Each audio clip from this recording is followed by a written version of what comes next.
5e jour sur la New York-Vendée et ils sont deux à s'être échappés en tête de course. L'Allemand Boris Herrmann sur Malaysia Sea Explorer et le Français Charlie Dalin sur Massif Santé Prévoyance. Ils ont pu creuser un écart conséquent avec les autres concurrents en parvenant à passer à l'avant d'un front dépressionnaire. Tout va bien à bord. Ça siffle un peu. Désolé, c'est mon foil bâbord qui chante. Je suis content parce que j'ai bien progressé toute la journée dans un flux de sud-est très stable et en force et en direction. Donc ça c'est cool. La mer vient de se calmer. J'étais dans une veine de Gulf Stream là toute la journée et c'était pas très confortable. Ça a pas mal tapé, mais bon, je vais pas me plaindre. Hein. Ça reste un bon problème, n'est-ce pas? Donc voilà, je suis content d'avoir réussi à passer du bon côté de ce petit front là, dépression. Slash dépression, donc ça c'est cool. Il y a Boris aussi qui a réussi à passer, il est par là. Pour le reste de la flotte, c'est beaucoup plus compliqué. Alors que les deux leaders peuvent progresser à une bonne vitesse, les autres luttent contre les conditions changeantes et les prévisions météo qui se succèdent et se contredisent.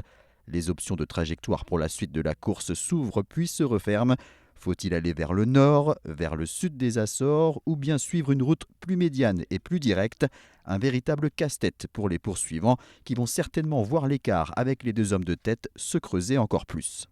C'est qu'en effet, c'est quand même un peu compliqué. Au début, j'ai été partisan du sud, mais au final, ça s'est rouvert vers le nord. Voilà, et donc les conditions étant assez foireuses, on va dire, j'ai décidé plutôt de me tirer une balle dans le pied, d'aller me remettre proche du groupe, un peu derrière, et comme ça, voilà, me laisser des opportunités de revenir par petites doses si besoin.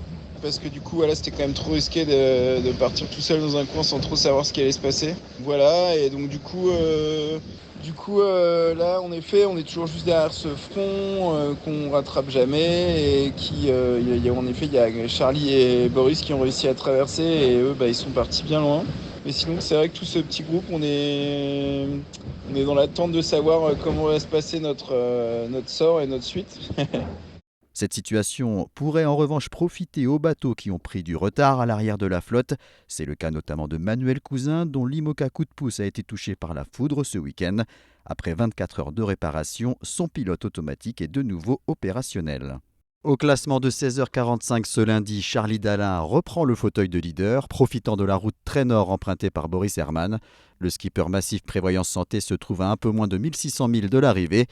À plus de 350 000 du leader, on trouve Nicolas Luneven sur Holcim PRB à la 3e place. Il est suivi par Violette d'Orange sur Devenir. Un peu plus loin en 8e position, on trouve Sébastien Simon sur Groupe du Breuil. 12e place pour Sam Davis sur Initiative Cœur à un peu plus de 2000 milles de l'arrivée. 16e place pour Benjamin Dutreux sur Guyot Environnement Water Family. À l'arrière de la flotte, on trouve Yannick Bestaven sur Maître Coq, 22e. Denis Van Winberg sur D'Ieteren Group, 25e. Manuel Cousin sur Coup de Pouce ferme la marche à la 28e place.